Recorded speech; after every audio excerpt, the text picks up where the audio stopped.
Guys, how are you? Assalamu alaikum. So today actually I've got a video. It's about will Bangladesh leave India behind in terms of economic growth. So this video is about a comparison between both India and Bangladesh. And as I have heard that Bangladesh is surpassing India and both Pakistan in terms of economic growth, so this video would be worth watching. It's in Hindi. I would love to watch it. And let's see what statistics and facts are being given in this video about the economy of Bangladesh and India.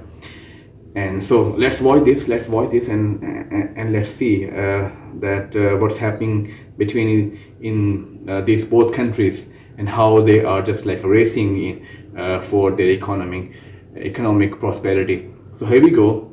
We'll start this video now. हर खबर पर होगी आपकी पकड़। Download कीजिए ABP live app. स्वागत है आपका। क्या बांग्लादेश भारत से आगे निकल जाएगा? क्या बांग्लादेश में आर्थिक तरक्की भारत से तेजी से हो रही है? क्या भारत में आर्थिक विकास का जो पहिया है वो धीरे घूम रहा है? ये कुछ ऐसे सवाल हैं जिन्हें लेकर इस वक्त देश में जबरदस्त चर्चा हो रही है। नीति आयोग के पूर्व उपाध्यक्ष अरविंद पनगड़िया का कहना है कि पीएम नरेंद्र मोदी की अगुवाई में पिछले 6 सालों में देश में आर्थिक सुधार हुए हैं। उनकी तुलना पूर्व पीएम नरसिम्हा राव के कार्यकाल में हुए आर्थिक सुधारों से की जा सकती है। लेकिन सवाल है कि इन सुधारों में इतनी देर क्यों हुई?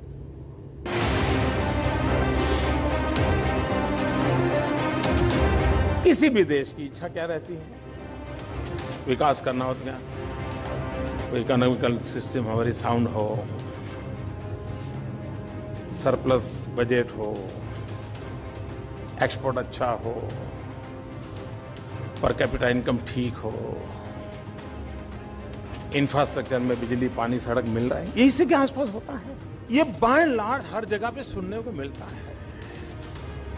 लेकिन यहां से रुक करके हमारा देश हम नहीं चला सकते।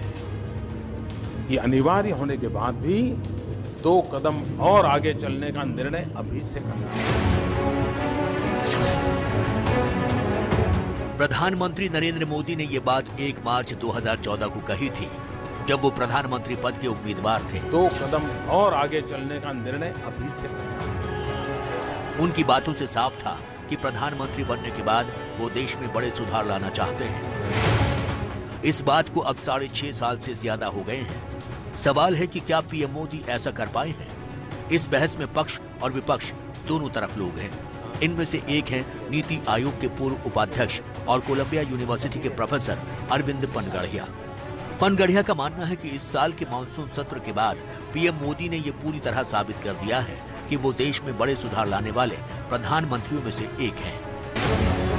अरविंद पनगड़िया ने लिखा है कि नरेंद्र मोदी के रिकॉर्ड की बराबरी नरसिम्हा राव और अटल बिहारी वाजपेयी से की जा सकती है।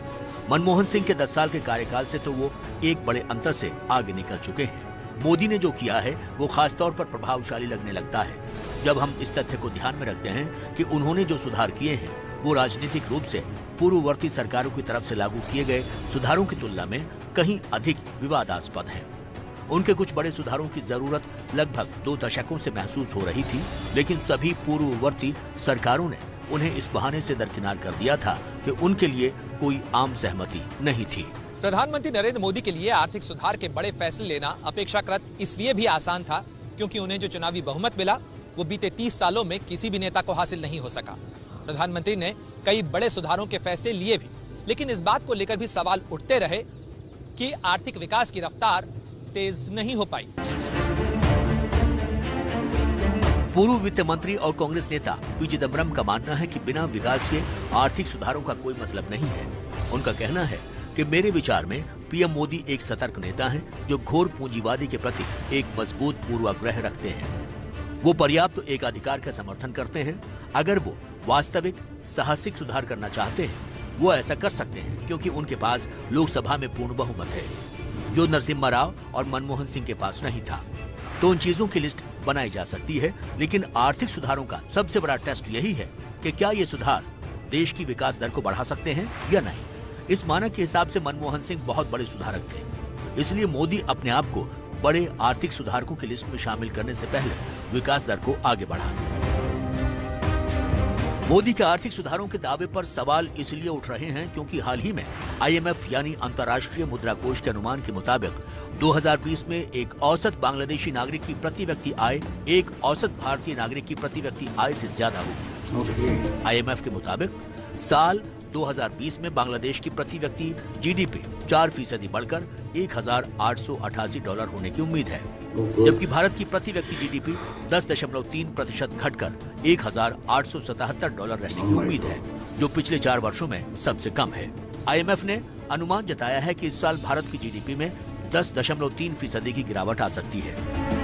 सवाल यह है कि क्या बांग्लादेश और भारत की अर्थव्यवस्था की तुलना की जा सकती है, क्योंकि भारत की जनसंख्या बांग्लादेश के मुकाबले 8 गुना ज्यादा है। भारत की अर्थव्यवस्था भी बांग्लादेश से 10 गुना बड़ी है।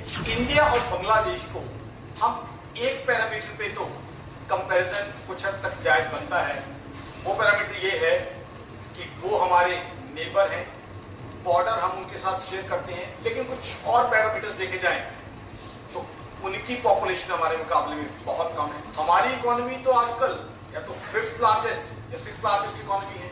ओवरऑल बेसिस पे देखा जाए तो पूरी तरह हम उनके साथ कंपेयर करना सही नहीं है। दरअसल इस साल अप्रैल से जून की पहली तिमाही में भारत की GDP के आंकड़े लॉकडाउन की वजह से बुरी तरह प्रभावित हुए हैं। GDP जिन खंभों पर टिकी थी वो सभी खंभे धराशायी हो गए। तो ये GDP रूपी जहाज जो 4 इंजन पर चल रहा है, आपने जान लिया ये 4 इंजन कौन कौन से हैं, लेकिन ये 4E कैसे चलते हैं? वो चलते हैं 8 सेक्टर से। 4E = 8 sector. ये GDP का पूरा कैलकुलेशन। पहला सेक्टर कृषि, दूसरा सेक्टर इसमें रियल एस्टेट गिना जाता है, तीसरा सेक्टर मैन्युफैक्चरिंग आ जाता है, चौथा पावर सेक्टर इसमें शामिल है, कोयला खनन ये सेक्टर भी गिना जाता है GDP कैलकुलेट करने के लिए, ट्रेड कम्युनिकेशन इसमें शामिल है, फाइनेंस, इंश्योरेंस और साथ ही साथ होटल और सर्विसेज की भी गिनती की जाती है।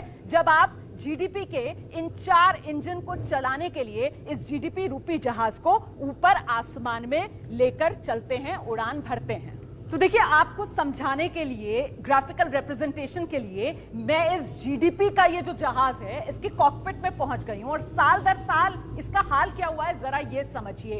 शुरुआत कर लेते हैं जरा साल 2016। GDP का आंकड़ा 8%, 17 में देखिए जरा सा टर्बुलेंस स्टार्ट हुआ, 7%, मतलब नीचे की तरफ ये जा रहा है। 18 में 6% पर पहुंचा और नीचे की तरफ जाते हुए हवाई यात्रा आपने की होगी, आप समझ पा रहे होंगे इस वक्त किस तरीके की स्थिति बनी हुई है। 19 में 4% और 20 की तिमाही में देखिए क्रैश, ये -24% के करीब पहुंच गया GDP रूपी जहाज, हो गया क्रैश, हो गया जमींदोज। मोदी राज में बांग्लादेश और भारत के बीच आर्थिक मोर्चों पर तुलना के लिए हमने अरविंद पानागड़िया द्वारा सुझाए गए 5 बड़े आर्थिक सुधारों को पैमाना बनाते हुए हर सुधार का विश्लेषण किया और हकीकत जानने की कोशिश की। पीएम मोदी को जिन सुधारों के लिए बड़े आर्थिक सुधारक के तौर पर माना जा रहा है उनमें से एक है insolvency and bankruptcy code. Arvind Panagariya जैसे अर्थशास्त्रियों का मानना है कि पहले कर्ज में डूबी कंपनियों से बकाया वसूली के मामले सुलझाने में 15 से 25 साल लग जाते थे, लेकिन 2016 में आए नए कानून से ये प्रक्रिया आसान हो गई है। इसका सबसे ताजा उदाहरण है जेट एयरवेज का रिवाइवल प्लान, जो इंसॉल्वेंसी एंड बैंक्रप्सी कोड की वजह से संभव हो पाया है। ब्रिटेन, कालरॉक कैपिटल और संयुक्त अरब अमीरात के कारोबारी मुरारी लाल जालान वाला कंसोर्टियम अब जेट एयरवेज का नया मालिक होगा। जेट एयरवेज को कर्ज देने वाली कमेटी ऑफ क्रेडिटर्स ने इसकी मंजूरी दे दी है। करीब 1 साल पहले जेट एयरवेज को चलाने के लिए फंड्स की गंभीर समस्या की वजह से बंद करना पड़ा था। IBC कोड की सफलता की एक और बड़ी मिसाल है टाटा समूह के द्वारा भूषण स्टील का अधिग्रहण। 2018 में टाटा स्टील ने घाटे में चल रही भूषण स्टील को 32,500 करोड़ की बोली लगाकर खरीद लिया था। इस डील से स्टेट बैंक समेत कई बैंकों का पैसा डूबने से बच गया। 1 दिसंबर 2016 में जब IBC एक्ट आ गया, जिसमें कि एक टाइम बाउंड रखा गया कि भाई 180 दिन के अंदर डेट ऑफ एप्लीकेशन दिन एडमिट हो जाए, 180 दिन के अंदर उसमें सारे के प्रोसेस रेजोल्यूशन की हो जाएगी। काफ़ी सहूलियत होगी बैंकों, क्योंकि अब जैसे ही एक टाइम लिमिट आ गया कि आपके अकाउंट का रेजोल्यूशन होना 180 दिन में है, तो सभी बैंकों को भी इसमें सुविधा मिल गई। भारत पिछले कई दशकों में बांग्लादेश से जिस क्षेत्र में पिछड़ रहा है उसमें एक है मैन्युफैक्चरिंग सेक्टर।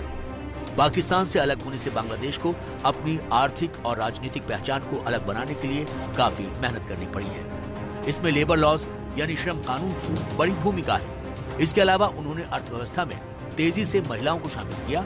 बांग्लादेश के विकास का एक प्रमुख आधार कपड़ा उद्योग है। बांग्लादेश में कपड़ों की सिलाई का काम बड़े पैमाने पर होता है और इसमें बड़ी संख्या में महिलाएं शामिल हैं। दुनिया के कई बड़े ब्रांड्स के कपड़े बांग्लादेश में बनते हैं। बांग्लादेश में 2013 के बाद से ऑटोमेटेड मशीनों का इस्तेमाल हो रहा है। बांग्लादेश आज अंतर्राष्ट्रीय बाजार में कपड़ों का एक बड़ा एक्सपोर्टर है।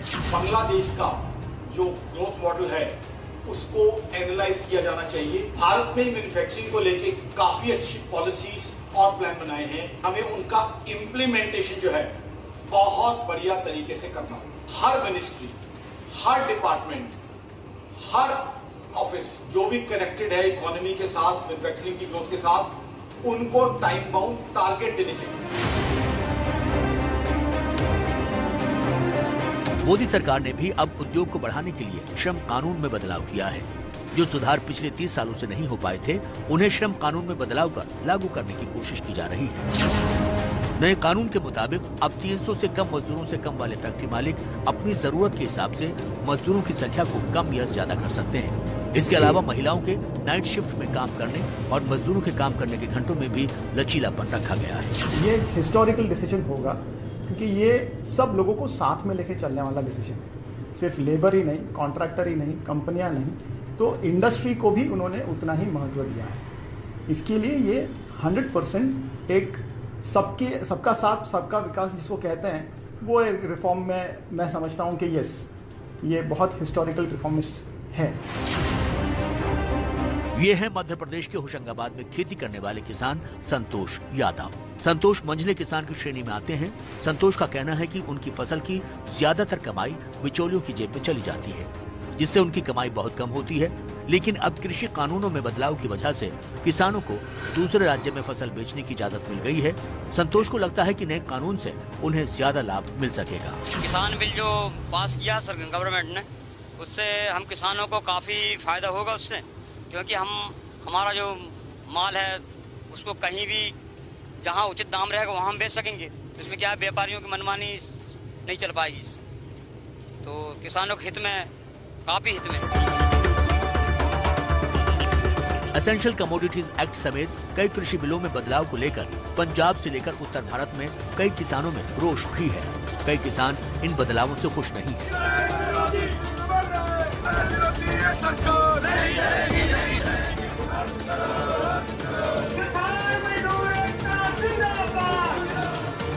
यह है पटना सिटी के मच्छर हट्टा इलाके में खिलौना का व्यवसाय करने वाले सज्जन कुमार चैन। देश में जीएसटी लागू होने के बाद से ये काफी खुश हैं। उन्होंने बताया कि जीएसटी लागू होने पर अफसरशाही से व्यापारियों को बड़ी राहत मिली है।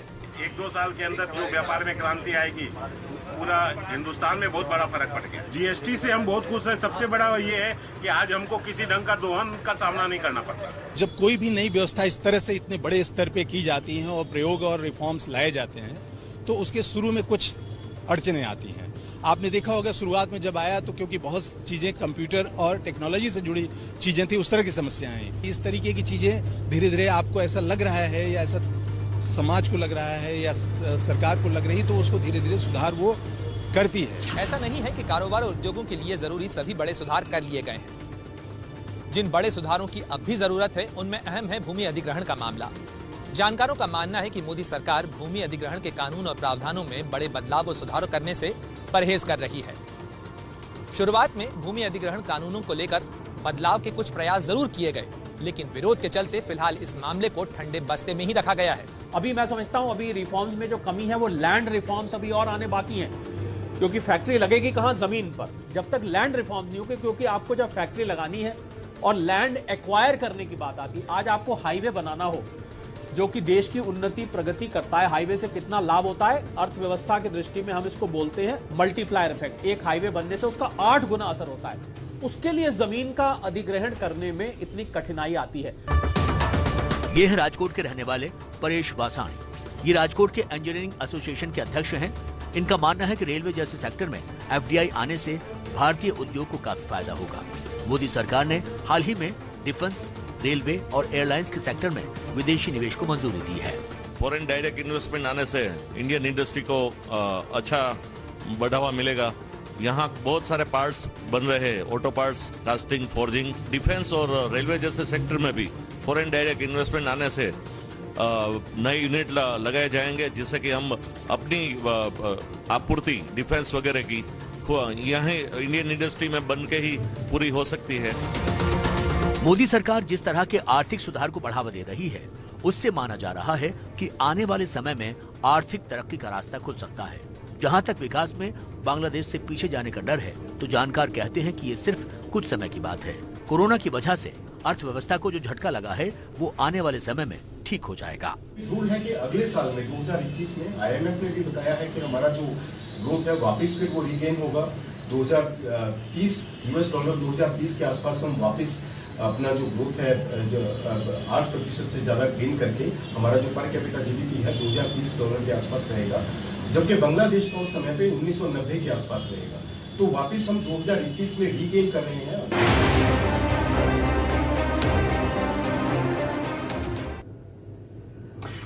Okay, so you can see the embarrassment of Indian people, like how embarrassed they are that Bangladesh has just like surpassed them in terms of economic growth actually.